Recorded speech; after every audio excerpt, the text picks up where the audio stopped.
Amsal pasal 7. Hai anakku, berpeganglah pada perkataanku, dan simpanlah perintahku dalam hatimu. Berpeganglah pada perintahku dan engkau akan hidup. Simpanlah ajaranku seperti biji matamu. Tambatkanlah semuanya itu pada jarimu, dan tulislah itu pada loh hatimu. Katakanlah kepada hikmat, engkaulah saudaraku, dan sebutkanlah pengertian itu sanakmu, supaya engkau dilindunginya terhadap perempuan jalang, terhadap perempuan asing yang licin perkataannya.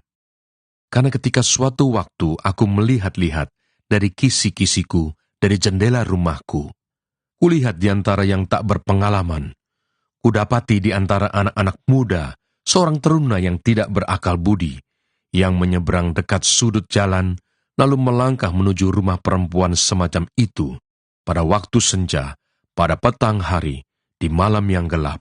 Maka datanglah menyongsong dia seorang perempuan, berpakaian sundal dengan hati licik, cerewet dan liat perempuan ini. Kakinya tak dapat tenang di rumah. Sebentar ia di jalan, dan sebentar di lapangan. Dekat setiap tikungan ia menghadang. Lalu dipegangnyalah orang teruna itu dan diciumnya. Dengan muka tanpa malu, berkatalah ia kepadanya, aku harus mempersembahkan korban keselamatan, dan pada hari ini telah kubayar nasarku itu. Itulah sebabnya aku keluar menyongsong engkau, untuk mencari engkau, dan sekarang kudapatkan engkau. Telah kubentangkan permadani di atas tempat tidurku, kain lenan beraneka warna dari Mesir. Pembaringanku telah kutaburi dengan mur, gaharu dan kayu manis. Marilah kita memuaskan berahi hingga pagi hari, dan bersama-sama menikmati asmara, karena suamiku tidak di rumah. Ia sedang dalam perjalanan jauh, sekantong uang dibawanya. Ia baru pulang menjelang bulan purnama. Ia merayu orang muda itu dengan berbagai-bagai bujukan. Dengan kelicinan bibir ia menggodanya. Maka tiba-tiba orang muda itu mengikuti dia, seperti lembu yang dibawa ke bejagalan, dan seperti orang bodoh yang terbelenggu untuk dihukum, sampai anak panah menembus hatinya, seperti burung dengan cepat menuju perangkap, dengan tidak sadar bahwa hidupnya terancam. Oleh sebab itu, hai anak-anak, dengarkanlah aku, perhatikanlah perkataan mulutku. Janganlah hatimu membelok ke jalan-jalan perempuan itu, dan janganlah menyesatkan dirimu di jalan-jalannya. Karena banyaklah orang yang gugur ditewaskannya, sangat besarlah jumlah orang yang dibunuhnya. Rumahnya adalah jalan ke dunia orang mati, yang menurun ke ruangan-ruangan maut. Amsal pasal 8. Wejangan hikmat.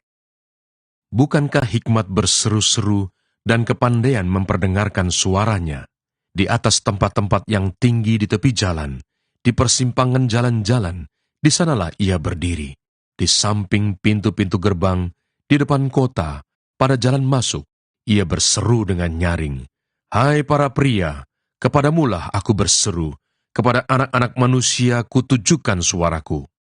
Hai orang yang tak berpengalaman, tuntutlah kecerdasan. Hai orang bebal, mengertilah dalam hatimu. Dengarlah, karena aku akan mengatakan perkara-perkara yang dalam, dan akan membuka bibirku tentang perkara-perkara yang tepat. Karena lidahku mengatakan kebenaran, dan kefasikan adalah kekejian bagi bibirku. Segala perkataan mulutku adalah adil. Tidak ada yang belat-belit atau serong. Semuanya itu jelas bagi yang cerdas, lurus bagi yang berpengetahuan. Terimalah didikanku lebih daripada perak, dan pengetahuan lebih daripada emas pilihan. Karena hikmat lebih berharga daripada permata. Apapun yang diinginkan orang tidak dapat menyamainya. Aku, hikmat, tinggal bersama-sama dengan kecerdasan, dan aku mendapat pengetahuan dan kebijaksanaan. Takut akan Tuhan ialah membenci kejahatan. Aku benci kepada kesombongan, kecongkakan, tingkah laku yang jahat, dan mulut penuh tipu muslihat.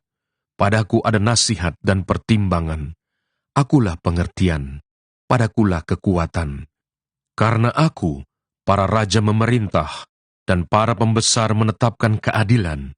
Karena aku, para pembesar berkuasa, juga para bangsawan, dan semua hakim di bumi.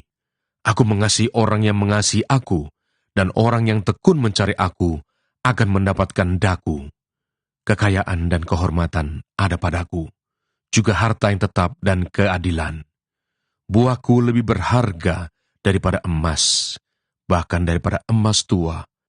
Hasilku lebih daripada perak pilihan. Aku berjalan pada jalan kebenaran, di tengah-tengah jalan keadilan, supaya kuwariskan harta kepada yang mengasihi aku, dan kuisi penuh perbendaharaan mereka. Tuhan telah menciptakan aku sebagai permulaan pekerjaannya, sebagai perbuatannya yang pertama-tama dahulu kala. Sudah pada zaman purba kala, aku dibentuk, pada mula pertama sebelum bumi ada. Sebelum air samudra raya ada, aku telah lahir. Sebelum ada sumber-sumber yang syarat dengan air. Sebelum gunung-gunung tertanam, dan lebih dahulu daripada bukit-bukit, aku telah lahir. Sebelum ia membuat bumi dengan padang-padangnya, atau debu dataran yang pertama. Ketika ia mempersiapkan langit, aku di sana. Ketika ia menggariskan kaki langit pada permukaan air samudra raya, ketika ia menetapkan awan-awan di atas, dan mata air samudra raya meluap dengan deras, ketika ia menentukan batas kepada laut, supaya air jangan melanggar titahnya, dan ketika ia menetapkan dasar-dasar bumi, aku ada sertanya, sebagai anak kesayangan. Setiap hari aku menjadi kesenangannya, dan senantiasa bermain-main di hadapannya. Aku bermain-main di atas muka buminya, dan anak-anak manusia menjadi kesenanganku. Oleh sebab itu, hai anak-anak, dengarkanlah aku, karena berbahagialah mereka yang memelihara jalan-jalanku. Dengarkanlah didikan, maka kamu menjadi bijak, janganlah mengabaikannya. Berbahagialah orang yang mendengarkan daku, yang setiap hari menunggu pada pintuku, yang menjaga tiang pintu gerbangku. Karena siapa mendapatkan aku, mendapatkan hidup, dan Tuhan berkenan akan dia. Tetapi siapa tidak mendapatkan aku, merugikan dirinya. Semua orang yang membenci aku, mencintai maut. Amsal pasal 9. Undangan hikmat dan undangan kebodohan. Hikmat telah mendirikan rumahnya, menegakkan ketujuh tiangnya, memotong ternak sembelihannya, mencampur anggurnya, dan menyediakan hidangannya. Pelayan-pelayan perempuan telah disuruhnya berseru-seru di atas tempat-tempat yang tinggi di kota. Siapa yang tak berpengalaman, singgahlah kemari.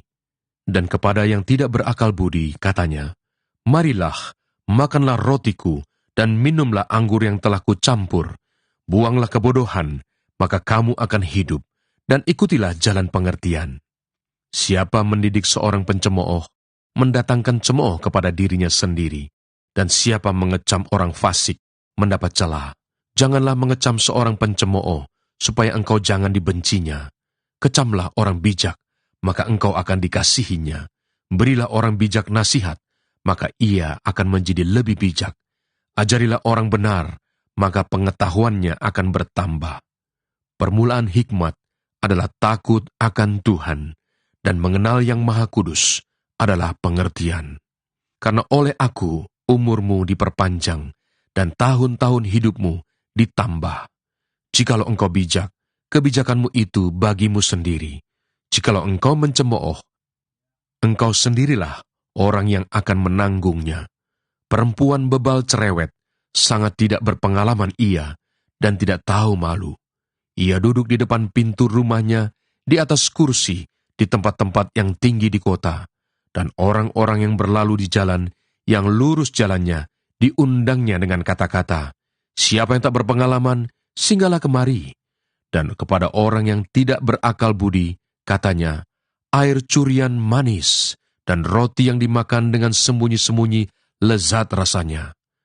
Tetapi orang itu tidak tahu bahwa di sana ada arwah-arwah dan bahwa orang-orang yang diundangnya ada di dalam dunia orang mati.